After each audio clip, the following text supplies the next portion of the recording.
Hey, good morning. I hope you have a blast today.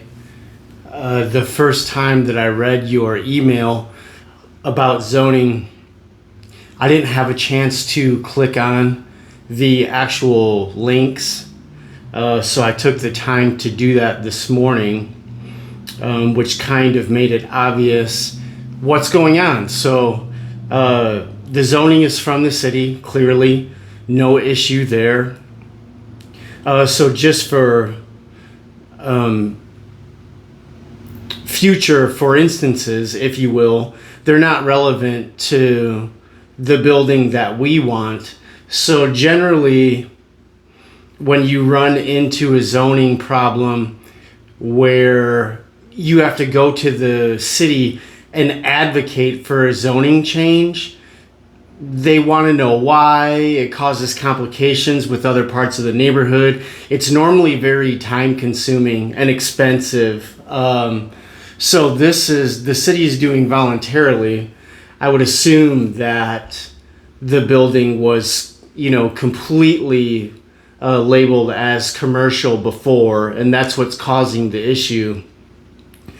So they're just following the typical slumlord gentrification mixed use model. So they fully anticipate it being turned into rental units of some sort, and maybe having a shop on the bottom or something.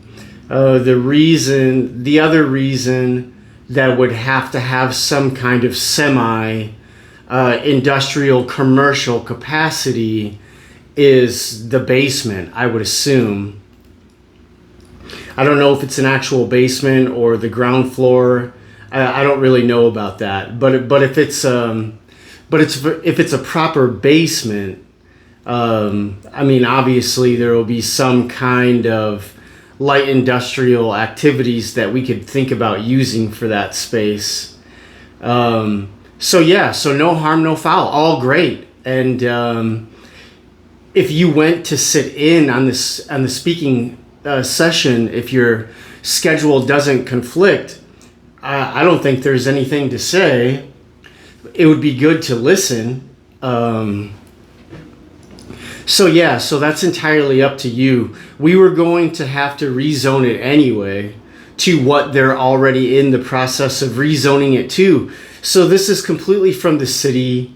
It has absolutely nothing to do with the buyer's desires or a potential buyer, but that sometimes could be the case. Just for instance, let's pretend that we did already make the offer that we're about to make this time around, and we noticed and said, oh shit, this building is currently zoned as all industrial or all commercial. That's really not going to work for us. There are going to be people that want to live there, or renters that we maybe need to live there at some point to help come up with this $12,000 to $15,000 a month that is going to be required to pay for this place. So I just wanted to take a minute and address that. All good in the neighborhood.